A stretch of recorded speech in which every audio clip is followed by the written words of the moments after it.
convention. Before I begin, let's all give a round of applause for Milwaukee SDS.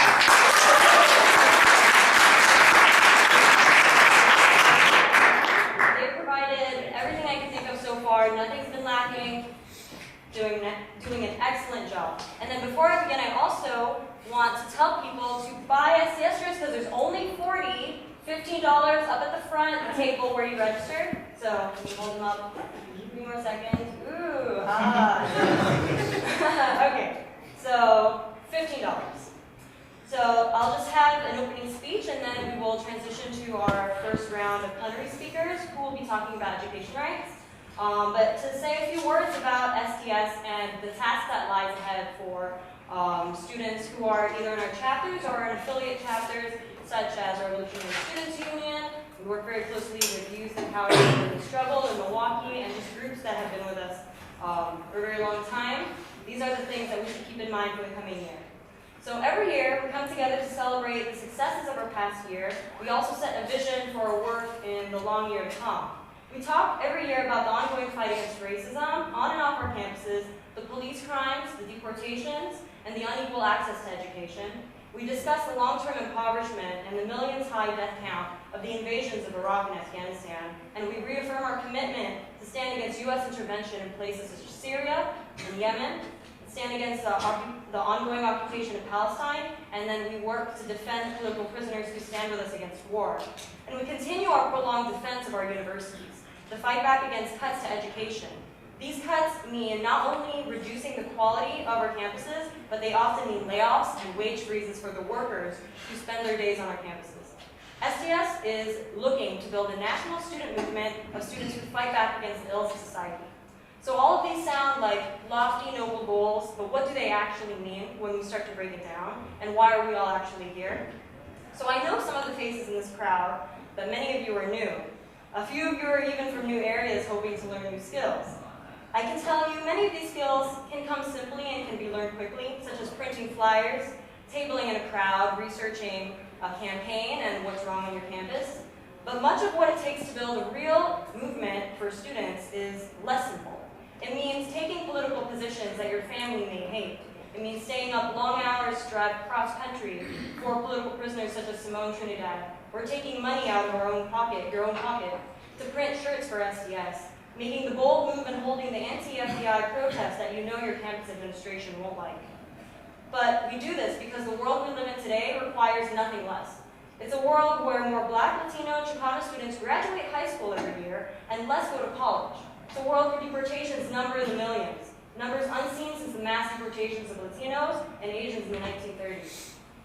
It's a world where more of the working class fall below the poverty line, where right to work threatens the entire country and not just the Deep South. It's a world where racist vigilantes can kill Black people in the streets and the U.S. government does nothing, where wars tear apart impoverished nations and our government and Wall Street are actually behind it. So every year, as these problems worsen, we as student organizers have to learn to get better. This convention exists not only to help us summarize our achievements, but to also get better. We must leave this convention with ideas for how to build our groups, whether it's RSU or SDS or YES, and a plan of how to do it. We must leave knowing skills that we didn't have before, having spoken to people we've never met. We must leave knowing how to be bold, how to find what's wrong on campus and how to rally students around it. We must leave knowing how to lead, even when the tides turn against you. And when tragedy strikes, as it always does, we must be ready to fight back. And now, I'm just going to chant something familiar, and you all chant with me. When education is under attack, what do we do? Stand up, fight back! When workers are under attack, what do we do? Stand up, fight back! When students are under attack, what do we do? Stand up, fight back! Stand up, fight back! Stand up, fight back! Stand up, fight back! Stand up, fight back! Stand up, fight back! Stand up, fight back! Thank you, everyone.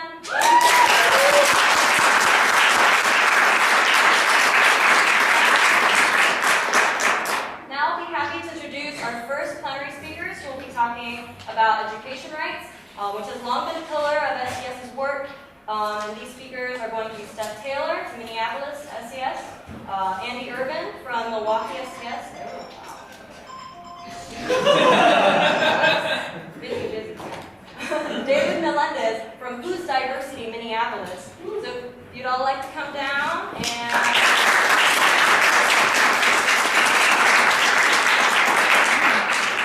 they'll all be speaking about the past work SDS has done against the cuts to education, the present work, and what cuts to education mean for all groups of people, not just the students we know.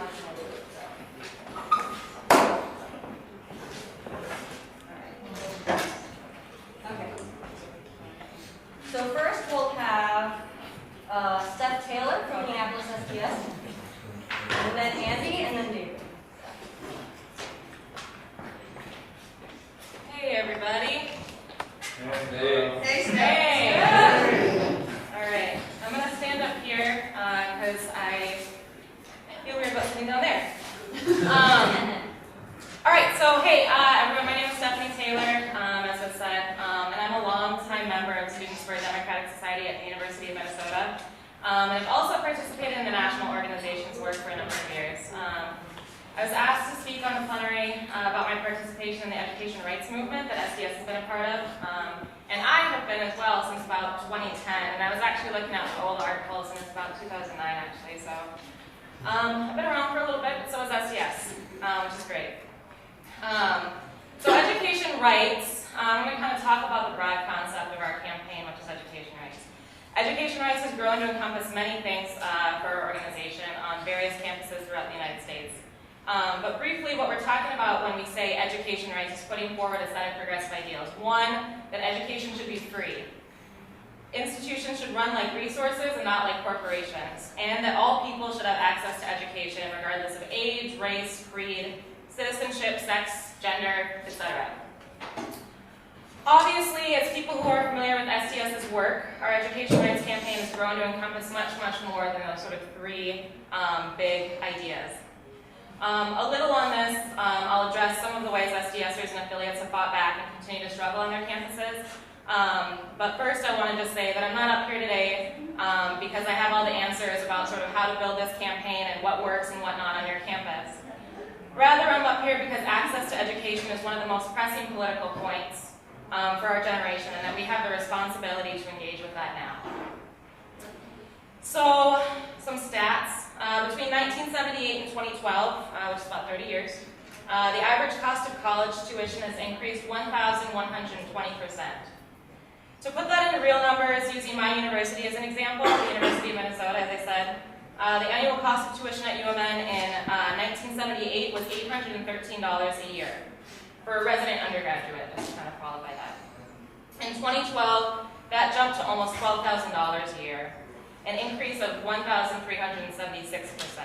For our institution, when you factor in the cost of increasing student service fees, even though we're under a quote-unquote tuition freeze and have been for the past 2 years, that our SDS chapter fought for and won, even though the administration won't tell us that, that has gone up basically every year since 2012. So now we're sitting in 2015. It's a lot more, even under tuition freeze. Over the same period, the cost of medical expenses, just to kind of give another example of sort of things that we, think are basic needs in society, right? Like what we all agree probably education is. Medical expenses over the course of that same 30 years has increased 601%, and the cost of food has increased 244%. And we all agree that those are, high, the cost of medical expenses have exploded, the cost of food has exploded, just because of the rate of inflation, etc. But the cost of education has exploded to 1,120%. It's fucking outlandish. Given that the most supported public universities are land-grant institutions founded and funded by the state as a gift to the residents of the state in order to, for residents of that state to excel and succeed, then these initial numbers alone kind of compel yourself to wonder at what point did college start becoming far more commodified than even healthcare and food. Students now, more than ever, are graduating with a lifetime worth of debt. Recent numbers surpassing $1 trillion in outstanding student debt. Even most private banks have begun dropping out of offering student loans because it's bricks for them. On average, students are graduating with $35,000 worth of student loans. And I just kind of want to give an example. That $35,000 for someone who's sitting in my position with $65,000 worth of debt doesn't seem like a whole lot. That seems like awesome. But that's an average for people who are, like, a few people who aren't paying anything for college, and people who are paying the most for college, and that's an undergraduate degree. So if you take that average given like 0 to 35, whatever, however much people are paying, $35,000 is a lot. And then this increases dramatically if you look at the actual cost of interest over the payoff period. So if you do quick math and give yourself a hopeful like 10 years to pay that back, which is unusual, you're paying back an additional $10,000 to the bank just for taking out that loan. So that $35,000 now is turned into $45,000 that you actually pay in real life. Meanwhile, graduating students continue to enter a job market that is scarce and competitive. Those factors within a capitalist framework mean that unless you're lucky, you can expect to beg for a low-paying job out of your ideal field that you went to school for in the first place. And you might have to pick up an additional job or two just to make ends meet. Higher education can be crudely framed like this. Don't do it and you won't have a chance at a median income. Or do it and you'll be playing the pauper to the bank kingdom for the rest of your fucking days. It's a catch-22 for most folks, and unfortunately the reality of these choices don't quite hit until you graduate and the loan payments start coming up. So it's not my intention with those statistics to kind of put forward this depressed worldview about the value of higher education as a means to encourage SDSers to drop out of college or incite some sort of like mass exodus from the ivory tower or whatever. Going to college was actually one of the most formative decisions I've ever made in my life, and I can honestly say that I wouldn't be the person that I am if I hadn't gone to college. But instead, my intention is to hopefully get people pissed off about this issue. It's ongoing, it's not going to stop unless we do something. The university is a wonderful thing, and it's an experience and placeholder in life that everyone should have the opportunity to experience. The reality, however, is that it has become a microcosm of our greater society, a place where the division of the haves and the have-nots is stark, and who has access to it is a metaphorical line in the sand for folks. If we look around our campuses, what do we see? Do we see our cities reflected? Do we see the kids who come from working class families? Do we see the nationalities present in the various neighborhoods of our rich communities, like here at Milwaukee? Do we see gender equality? Except for a few exceptions, I'm going to venture that most people are kind of shaking their heads right now, like, no, that's probably not what we see at our institutions. And the reason why is because the same things that hold people back from pursuing their lives outside of the microcosm of the university are the exact same things that keep people down on our campuses. Racism, sexism, exploitation, classism. The inaccessibility of higher education disproportionately affects people of marginalized status, and I'm talking about like race, sex, class, gender, etc. At this point, we can begin to understand that the cost of higher education is absolutely tied to the systemic marginalization of certain communities. And so this is why education rights, as a broad concept, has gone past the three-point outline addressed earlier. For SDSers taking up this campaign, it has invaded much of the practical work that we do, even if it appears to be unrelated. From labor solidarity work to immigrant rights struggles to anti-rape campaigns, we're fighting for a more just society, and an aspect of that is through demanding that our universities exemplify that justice first. In 2010, protests ignited in California calling for an end to the cutbacks at the UC system. These protests spread like wildfire from coast to coast, and the education rights movement was reborn. Campuses throughout the country were sitting in and walking out, and the SDS is the only real sort of national student movement formation at that time, had cities leading the charge. As movements do, we've seen the rise and fall of the tide, but we have been riding that wave and have maintained ourselves as fiercely opposed to the cutbacks happening on our campuses, and we have had many victories along the way. I'm just going to highlight a few. I know people sitting in this room have had theirs, but I didn't want to go on a long spiel, but these are some that kind of happened between that 2010 and sort of the 2013 era. Wisconsin held major demonstrations outside their chancellor's office calling for tuition cuts, fair and equitable jobs for campus workers, and basic student services. Over the course of a year-long campaign, UWM-SDS won by forcing the chancellor to resign his position.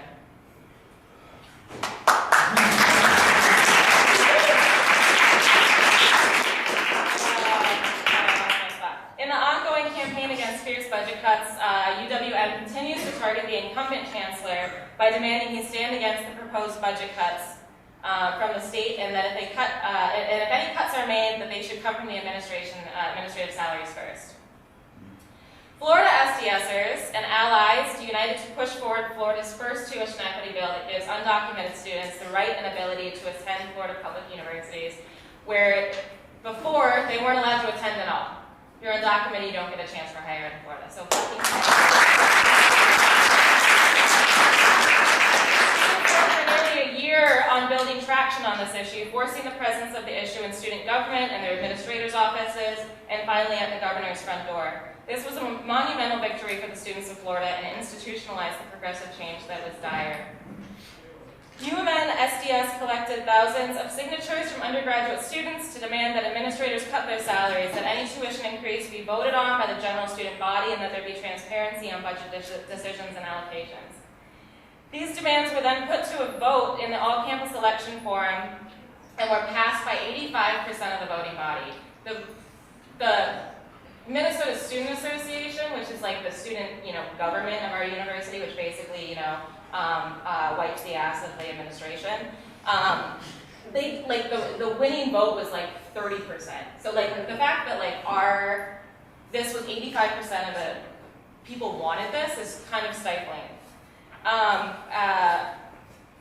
Okay, so then protests erupted, and after the president not only refused to work with these demands, but the administration outright ignored the vote entirely.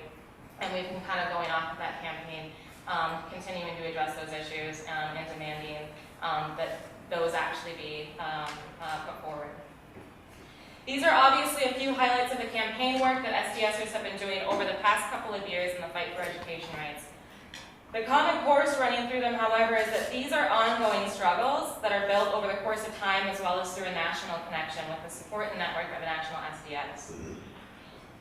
The fight for education rights is already a long and arduous one. Organizing and fighting for progressive causes can absorb you, and Chrissy kind of spoke to this, which I really appreciate, can absorb you and really get to see and experience the fruits of our labors, the victories that we anticipate and are so needed. That being said, when we do have those small victories along the way, it feels really good. And I'm sure we've all had those times where we're fighting really hard and struggling really hard, and then we get something and it just is awesome. If we need to set ourselves up for smaller victories, we need to set ourselves up for smaller victories, but anticipate the big ones as well. When we're all fighting locally, we begin to collectively win nationally. Our unique universities all have the same inherent contradictions. Why is it that we are supposed to accept the narrative that college presidents need to make over $500,000 a year to remain competitive? That workers on campuses can't get a raise unless they raise our tuition? That tuition is high because the state is cutting our funding, and that the federal government can afford $600 billion a year in military spending, but can't afford the estimated $62 billion a year in sending every college-age student to a 4-year public university. That the issue of education is not clear. So, kind of in closing, this is kind of what we need to do. This is my answer to the formal question of, I have the answers, no I don't, but here's my answers. So all of us need to go to campus and demand access to education for everyone, chop from the top, cut overpaid administrators, money for education, not for war, and drop tuition now. So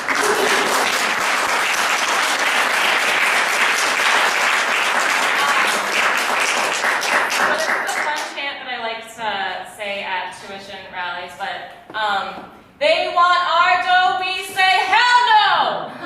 They want our dough, we say hell no! Okay.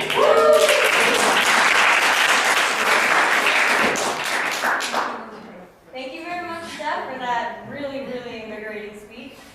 Next, we have Andy Urban from Milwaukee City for Democratic Society. Here you go, Andy. Hi everybody, my name is Andy. A little bit about my background. I'm a graduate student in the English department here and a graduate instructor here at UWM, and I've been a member of UWM SDS since spring of 2014, so this is my 4th semester as a member of SDS. And so I was invited here to talk about what our chapter has done to fight for education rights here at UWM, the lessons that we've learned from our experiences in this struggle, and what other chapters can learn from the struggles that we've been involved in. But first I want to talk about what it is we mean by education rights and why we want to fight for education rights. So, the first thing is, education rights means we believe that everyone has the fundamental right to an education. And in practice, this means fighting against budget cuts and tuition hikes, because we live in reactionary times. We're usually fighting defensive struggles when it comes to education rights. But we also want to build a movement that'll one day make it possible for us to wage and win a campaign to win universal free education for everyone in this country. And so that's what we mean by education rights, and that's the first reason why we fight for education rights, because we believe in the principle behind it. But beyond that, there are also strategic reasons why we want to fight for education rights. So when we organize in the student movement, there are a few different things that we want to accomplish. The first thing is we want to win the immediate struggle. We want to win tangible gains for students to the greatest extent we can. We want to strike blows against the enemies who oppose us and what we're fighting for. The second thing is we want to increase the level of organization in the student movement. So we don't just want to win the immediate campaign, but we also want to build SDS chapters. We want to organize students in political organizations so that we can be in a better position to wage and to win the next campaign and the next campaign after that. And then the third thing that we want to do is we want to spread radical and revolutionary ideas among students. We want to change people's thinking, challenge people's thinking, and move them to the left. So, how does organizing around education rights help us accomplish those goals? Well, it does this because every student on our campus has an immediate and concrete material interest in fighting against the defunding of their universities. So what this allows us to do is to build a campaign that reflects the interests of the majority of students on campus and that has the visibility and the influence that is necessary in order to win tangible gains. It also allows us to recruit the most new people into SDS and to involve as many people as possible in the operation and the functioning of our organizations so that we can involve people in student activism and turn them into leaders. And then the third thing is it allows us to put forward a radical perspective and to spread those ideas farthest and widest.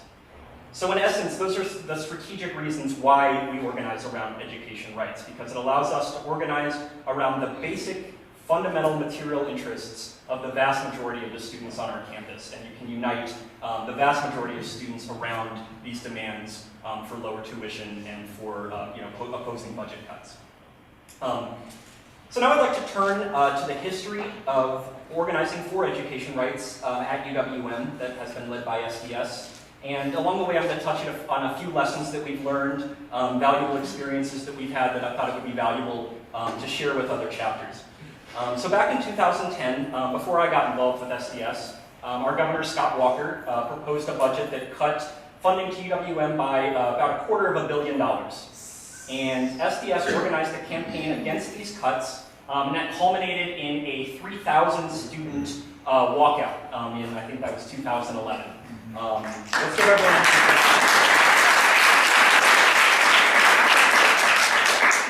So unfortunately, SDS wasn't able to stop the cuts, but they did push the struggle to such an extent that the administration was forced to make a mistake and overreact, and they did that when they arrested 16 students at a protest on campus.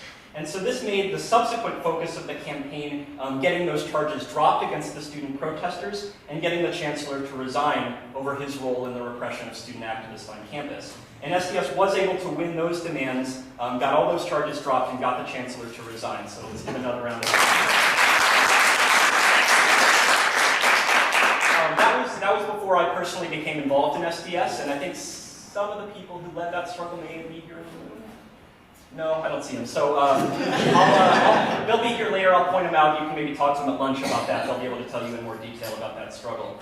But I helped reactivate UWM SDS in the spring of 2014. So before getting into the education rights organizing, I'd like to take a brief detour, talk about another campaign that we worked on last year, because we made a few mistakes in that campaign that we were able to fix in our education rights organizing, and that I think would be useful to discuss. So last year we worked on an anti-rape culture campaign that began when a fraternity on campus was accused of drugging and raping women at parties. The TKE frat, I think it was national news, some of you may have heard about that story. So the first mistake we made in that campaign was that we failed to call for a mass protest immediately after the news of that scandal broke.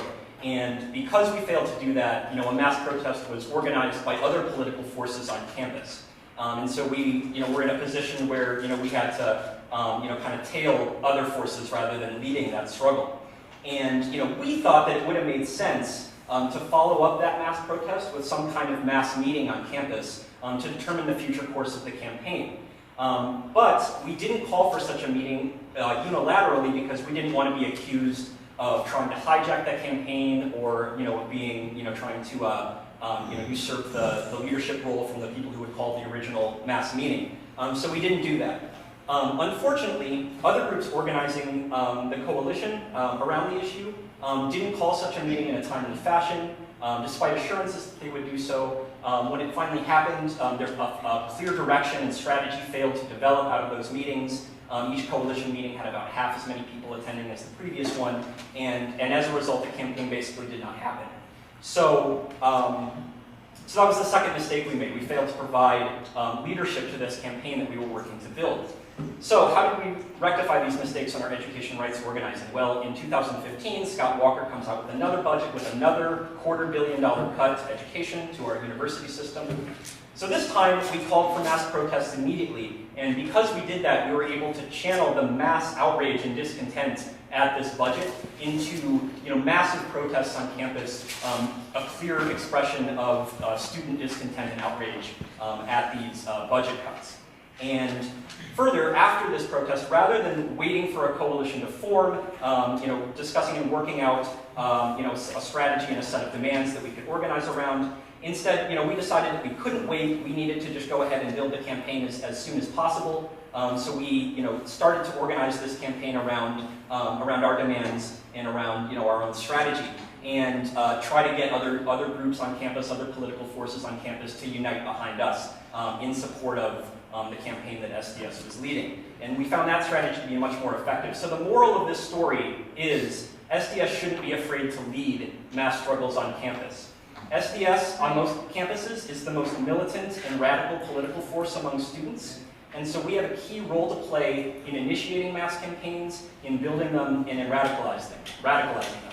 So while it's good to work with as many other groups as possible, to unite as many people as possible behind our campaign, don't hesitate to initiate a campaign or to assume a leading role in a campaign if the situation calls for it. So that's one lesson that we learned from the organizing that we've done over the past year. All right, so the last thing I want to talk about is, I just wanted to touch on the issue of how do you determine the right positions to take, the right program, the right demands, the right tactics to use. How do you determine these things? So the rule of thumb is, you want to meet people where they're at. So I think you can basically break students down, or any group that you're trying to organize down, into 3 different groups. So the first group is those who recognize the basic injustice of the situation. They want to do something about it. These are the people who want to fight back. The second group is the reactionaries, the people who are completely opposed to what it is that SDS is trying to do. And then the third group is the people in the middle who kind of vacillate between those 2 poles, and those are the vast majority of people in any organizing campaign.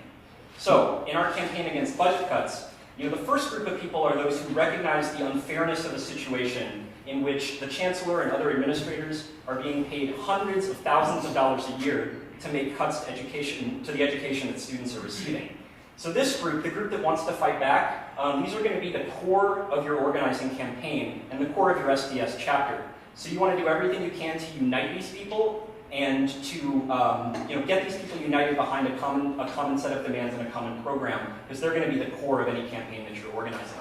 So in this campaign, I've actually encountered very few reactionaries, and I think, again, this speaks to the basic material interest that students have in their right to an education. I've spoken to a number of Republicans during tabling or other places on campus, and they say things like, well, I think Scott Walker is a good governor on the whole, but, he was wrong to cut education. He was wrong to pass these cuts to UW.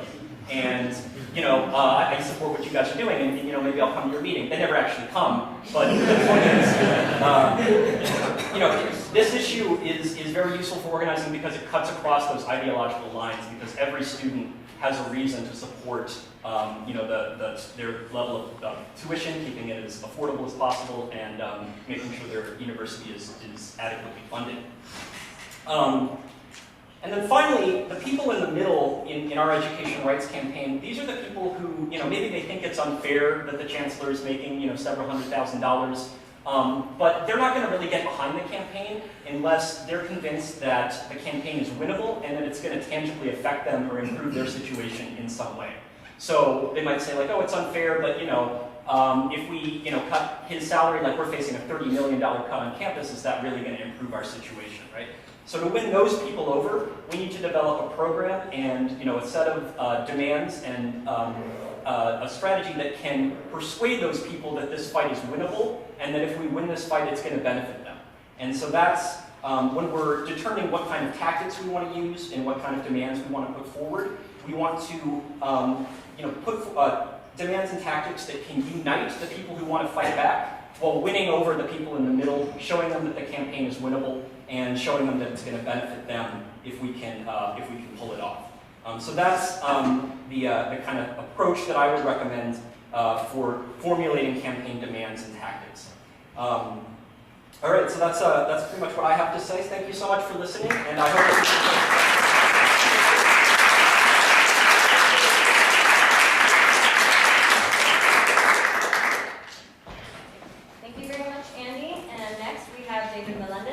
Diversity in Minneapolis.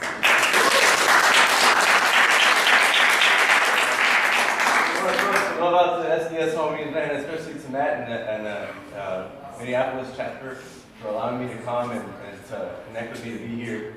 So I wrote this all down, so it's going to be kind of boring. I'm going to try to like look up when I'm reading, but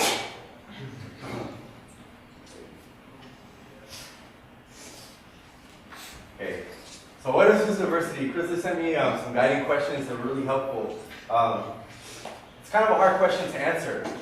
Diversity is a broad collective of students, staff, faculty, and community members in the Twin Cities working to hold the U of M accountable for its rhetorical manipulation of diversity while it exploits formations of difference in order to market the U of M brand. Many of us have been working on this struggle for a long time, about 2 years. And we proudly claim a legacy that extends from the courageous actions of the Afro-American Action Committee and their takeover of Morrill Hall in 1969. So, Who's Diversity is not an organization, it's not a movement, it's a mode of thinking that, and doing that has allowed folks from all over the U to join us, to question what is happening around them, and to whose benefit those changes are being made. So it's kind of an insurgent quality that's allowed us to move through many different spaces and develop alliances all across the U and outside. So the first Who's Diversity action came about in response to renovations to the second floor of Cochran Union, which is the student union at the U of M, where all student cultural centers are housed. So it's on the second story. Several historic murals created through and depicting student struggles were discarded and replaced by art that fit a more general ethnicness. To better suit the new Apple Store-looking renovations that they had done. Who's Diversity got together, a call went out, and they disrupted the unveiling ceremony where the president and the vice president for equity and diversity were there. The students were sanctioned, and so what happened then was some of the organizers started an I Am Spartacus letter. Is everybody familiar with that? So basically, they convinced the faculty to write a letter to the administration saying, I agree with what they did, please charge me with the sanctions that you have imposed on the students. And like hundreds of faculty did that, and so they dropped the charges. They dropped the sanctions against the students. So, this remodeling is like something very kind of small, right? Like why is this a big deal? Well, it reflects kind of where the U of M is taking their approach to diversity. So rather than really kind of going for structural changes, the Office for Equity and Diversity is actually just a tool to placate students from diverse backgrounds to accepting what the university is trying to do in bulldozing the kinds of mentoring resources and the legacy of kind of the student activism that had created spaces for them on campus in the first place. So students are being apoliticized. The student cultural centers that are housed in Cochran Union, their funding is determined by a university committee. Right? So I went to UCLA and we had something similar, but those funds came directly from the student fees. So the university couldn't touch that. So that was directed by the students. Here at the U of M, these are determined by university committees. So what it does is make the student cultural centers sites where they just kind of put their culture on display for other people to get exposed to that so that they can learn how to be a happy multicultural campus. And what it does is completely erase any kind of need or urgency to engage in political activity. So the student cultural centers can't do anything because if they participate in direct action or any kind of political dissent, they'll get their funding cut. So we advocate, at Hus Diversity, we advocate direct action as a fundamental aspect of student engagement in university government. Too often, marginalized students are merely placated by gestures of inclusion that obscure the assimilationist domination that exploits our images so that we can be put on brochures to sell to youth.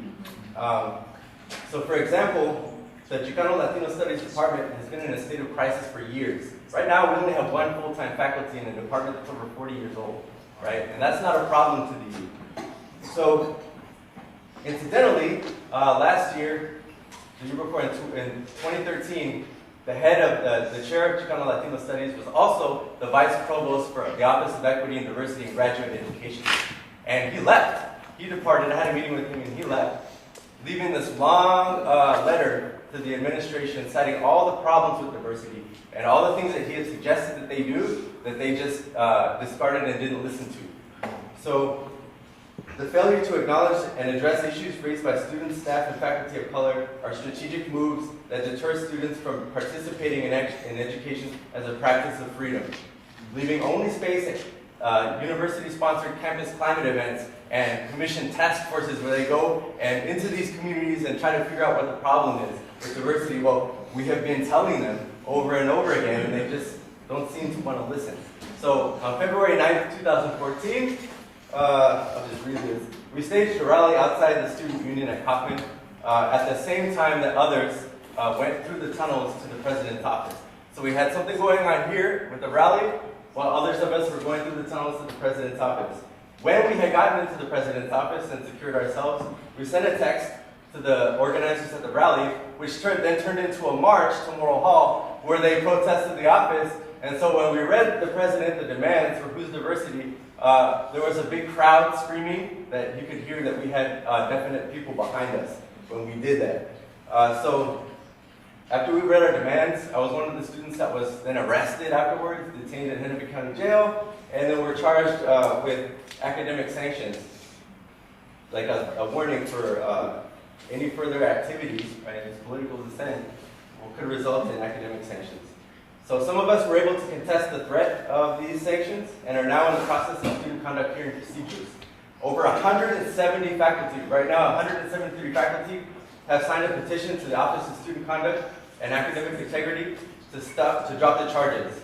So this means 173 faculty are standing behind us in the face of the administration, telling them to drop the charges.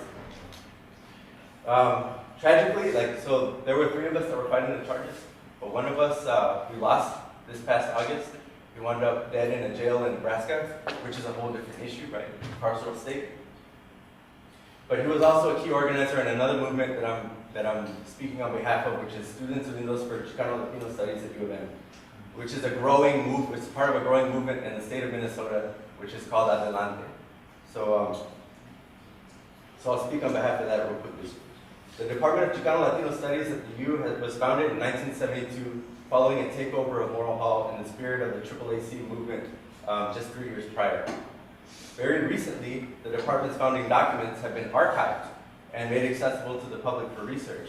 So the next thing we're trying to do is go into those documents and actually bring them to the attention and show how the university has not lived up to the promises that it's made over the years. The administration has justified the neglect of the department by saying that it's always been small and never needed more than a couple of full-time faculty. But what they really mean is that they've never taken an active role in helping the department to grow. The U frequently notes that they're trying to address the growing Latino population in Minnesota at the same time that they allow this department to have 1 full-time faculty who doesn't even have tenure. So none of this should come as a surprise. Nationally, Latinos are being branded as an untapped market and voting bloc, homogenizing the various diverse experiences of this particular demographic and divorcing us from the real radical militant activism that made visibility in places on campus a thing in the first place. So what we have attempted to do, and what we are pursuing, is allowing the University of Minnesota to reveal the contradictions in their approach to fixing diversity. We continue to organize and motivate students, staff, and faculty to demand that the administration be held accountable for how decisions are being made. The problem, as many of us know, is that race and racism are systemic issues that are constantly flattened out into issues of representation. Yes, racism does affect representation in terms of numbers and statistics, but more importantly, it has indeed structured the ways we think about anything in the U.S. One of the really big challenges is to get people to acknowledge that racism is the root of inequity in the U.S. and not just an unfortunate and preventable byproduct of capitalism. The actions of student activists on this campus are increasingly motivating others to step up. Very recently, a collective of Asian Pacific Islander students, undergraduates, staged an action contesting the administrative bulldozing of culturally responsive and community-oriented mentorship resources. They have demanded that the Asian American Studies program be expanded into a full department. So they didn't just ask for what was taken from them, they're demanding more. So this struggle is not just about respect of difference or having our histories taught, it's about getting students on their feet and raising hell to be a part of how decisions are being made on the campus.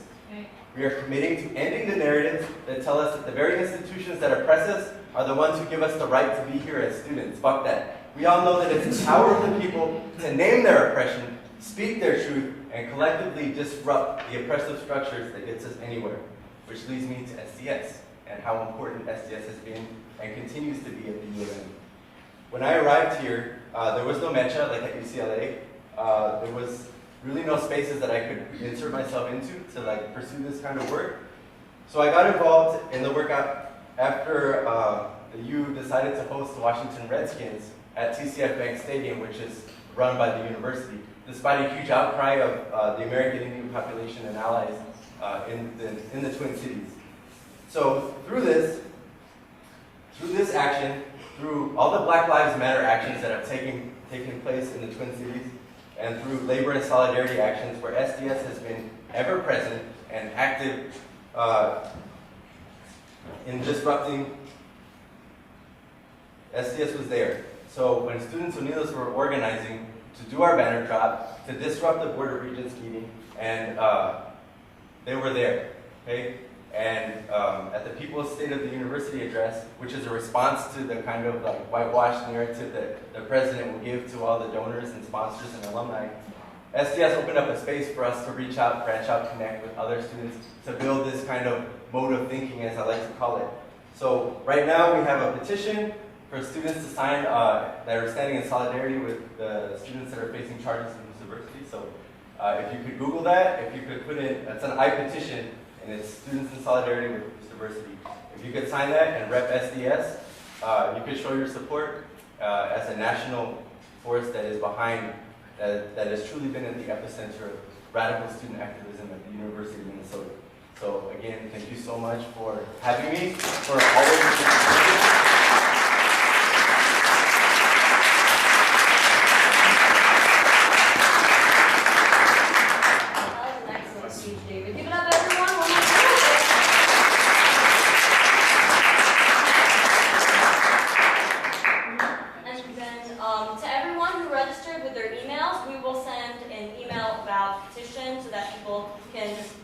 boxes and go ahead and sign. Okay, so as people can see, we have a little bit of extra space on the program. So what we'll actually do is, we'll do Q&A in the transition. So instead of just having a 10-minute Q&A, we'll do a Q&A until 11:45. That's all right. So I'd like to invite the speakers up, and then we'll take questions from the crowd, and they are free to answer. You can address your questions to the speaker. You can address it to all the speakers. And then speakers should also feel free to jump in to supplement and answer if they want. But, okay. So, are there any questions people have for any of the three speeches we've heard? Yes? I was wondering if any of these student tuition movements, if you've been able to parlay the success of that into into further movements? Because in the chapter at my university, we're having a lot of difficulty getting people not only interested, but even to agree with the base premise that we're trying to face. So, have you had any success with your more recent campaigns, or are you still doing the tuition rights? Well, speaking for UW and SDS, yeah, our education rights campaign is the most recent one that we've launched. So it's hard to say how many of the people that we've been able to involve in this campaign, would want to stick around for future campaigns. What I was trying to say in my speech is that there's a lot of students who have an interest in fighting for education rights, who might not be necessarily as anti-war as the core of SDS is, or so and so on. So yeah, I think that's a challenge. You might lose some people, but as for specific advice for retaining people as you're shifting from education rights to other campaigns, I can't really comment on that from our experience. Do you want to? So I think if we can start thinking about, this is kind of philosophical, so I apologize. If we can start thinking about education rights as not a one-off campaign, but absolutely infused with the other stuff that we're doing, then I think that kind of helps figure out a language or a way to create a movement around. Absolutely, this is a fucking human right. I'm sorry, I'm saying that because I'm actually South a lot. Absolutely, this is a human right. Just the same way that healthcare, food, the right for people to not get their houses bulldozed, by occupying forces. All of these things are very kind of connected, and it is hard. I hear that. I think that we've kind of at our campus have done the education rights campaign for so long, and have done really direct action, and we have the opportunity to be on a campus where they're doing a lot of fucked up shit, and administrators who make $500,000 a year are getting $400,000 leave because they sent sexist text messages to their coworkers. So we have the side of the media on us, because it's just so horrific. So people are a little bit fed up. But I think that if you kind of find opportunities to really highlight those contradictions for people, and then say how it affects them, and I think a plenary that's coming up that will be helpful is if you can kind of start engaging with students about this isn't just 4 years. This will affect you the rest of your life. The debt that you're accruing right now, just by virtue of you going to this institution, is actually going to be hugely impactful next year when you graduate or something like that. And I don't think that's a great answer. Again, it's kind of a fluid thing, and it's hard to figure out how to kind of incorporate all of these things. But I do think that just kind of figuring out how to frame it so you're not just talking about we demand end to tuition, but talking about and here's why, because this is appalling that this guy, who's screwing up all the time, is getting paid this much money. Did you know that? And then people are oh, that's kind of crazy, kind of highlighting the contradictions as opposed to just focusing on the slogan or something, if that makes sense. Well, the problem that we've really been running into is right now where our main campaign is stopping sexual violence because it's a real problem at our university. So there is just a reticence to get involved on the part of the school community at large because there's a denial in fact that people will say, oh, this is just aberrant individuals. These are people that even if they weren't here, they would do it anyway. But you have this denial of the social and cultural factors that leads to, I guess, an invalidation of our ideals and the ideals behind our campaign, and just a resistance to even engage with it. So just kind of, and we can have this discussion too, because I think that's a really interesting issue, but one thing that just kind of comes to mind is if there's any sort of feminist groups on campus, or any groups that are just kind of generally women or queer oriented specifically, are generally the communities who are kind of traditionally fighting back against sexual violence and sexual assault. And I think even if you have a small amount of people and raise a big stink with that small amount of people, it raises the question that people can't ignore it. There's no one that's going to have a have like a, you know, except for a fucking idiot, you know, who's going to have like some sort of counter protest to the fact that like you're standing up against, you know, people being violated on campus. And so it occurs to me that like reaching out to, you know, other sort of groups on campus that are already kind of there possibly. Otherwise, reaching out to like even like if there is a sexual violence department or like an Aurora Center or something like that, figuring out a way to kind of just get into the community that already exists, and then figuring out how to do the SDS thing where you spread it like wildfire and get out on the sidewalk as opposed to hanging posters and bathroom shelves. And I think like to talk about the connections between, you know, education rights and fighting sexual violence, like you know, there's on our campus we've got a women's resource center, like an LGBT resource center. I mean, those things are getting their funding cut, right? And that, you know, reduces the amount of resources that people have to confront those issues.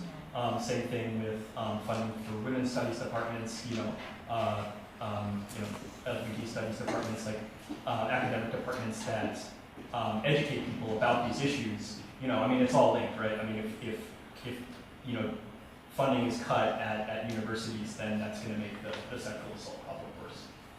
I mean, when you look at, like, in the context of my university, Westchester University, you have the issue of, you know, education and the right to education is very palatable to people.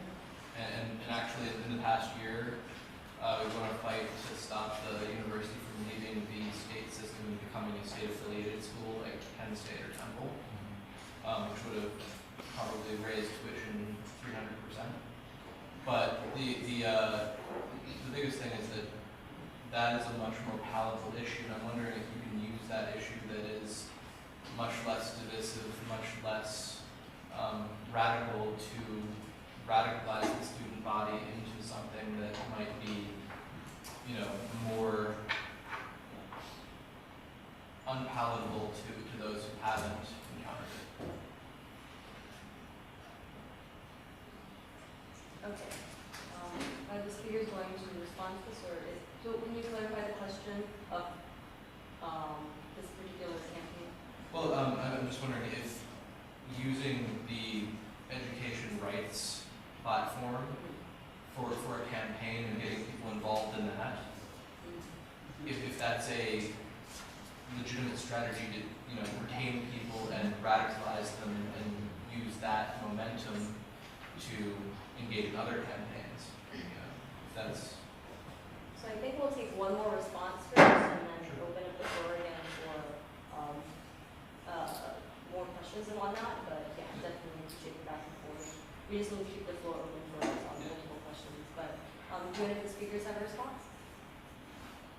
The one thing that comes to mind is I think it depends. You have to kind of try something and then bring it back and decide if that works, and then, you know, try something else if it seems like it doesn't. And, you know, it's kind of like, you know, do you go from a particular thing within sort of the education rights, you know, scope, right?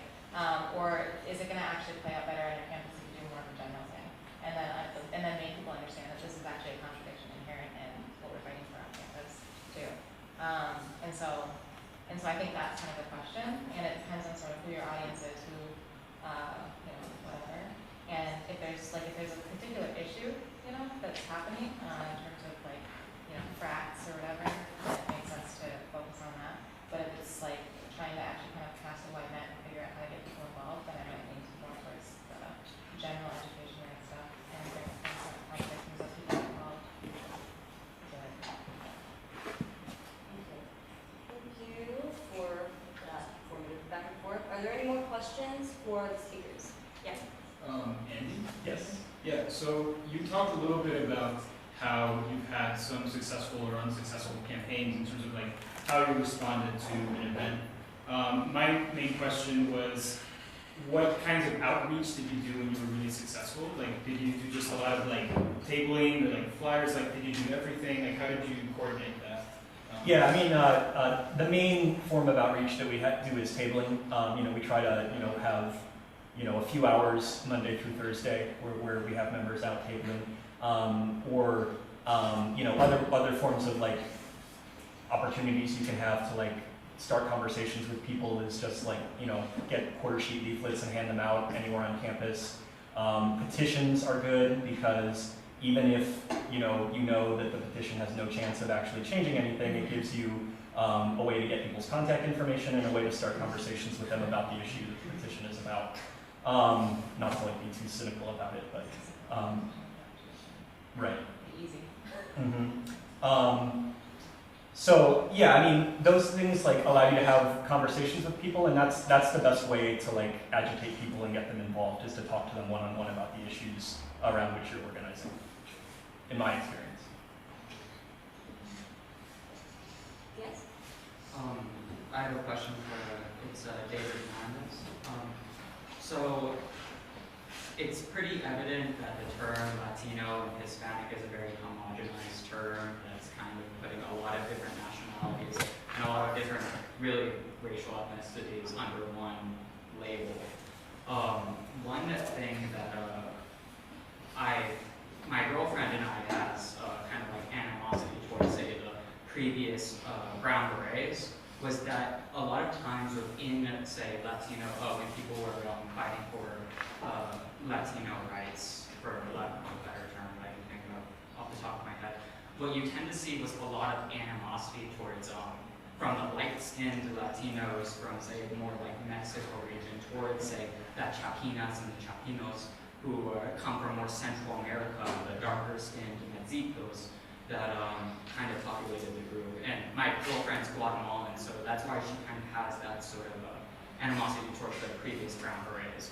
I guess my question for you is, how have you dealt with unifying a lot of different racial ethnicity, using that as an example, how have you dealt with unifying different racial ethnicities and also helping with the inter-racism within these different marginalized groups, where you actually have, say, again, light-skinned Latinos who are marginalized, but at the same time also use kind of their own positions of power to kind of look down upon, say, the darker-skinned Latino groups?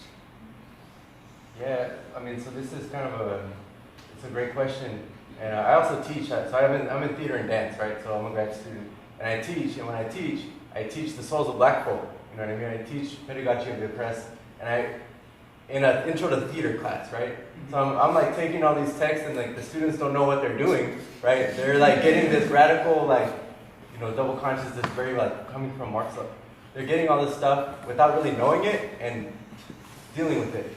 But in terms of organizing, that's what makes Who's Diversity really hard to talk about, is because, like, when I came into it, I was kind of new to the group, right? But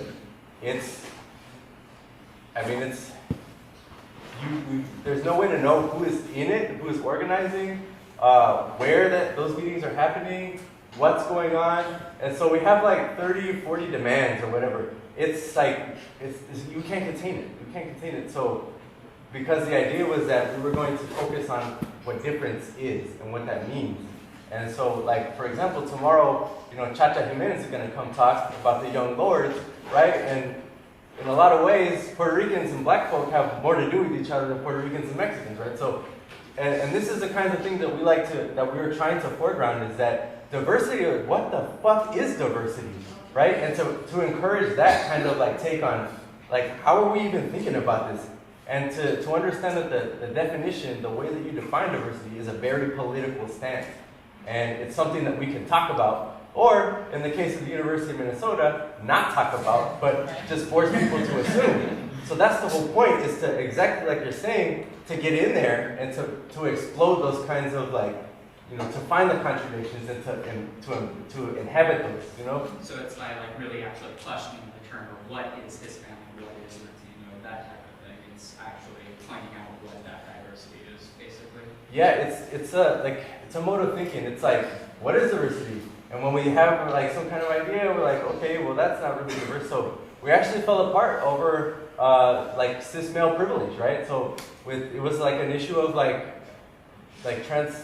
cis privilege that kind of gave us a lot of problems, and we were having to deal with that as a group, and we kind of fell apart. But then it allowed us to reach a wider array of people to rally to it. It's like counterintuitive, right? So we kind of sabotaged ourselves by actually acknowledging the problems, which then allowed us more accessibility to other folks. So it's weird. I can't talk about it in a really intelligent way because I don't know how to. It sounded really intelligent to me, so.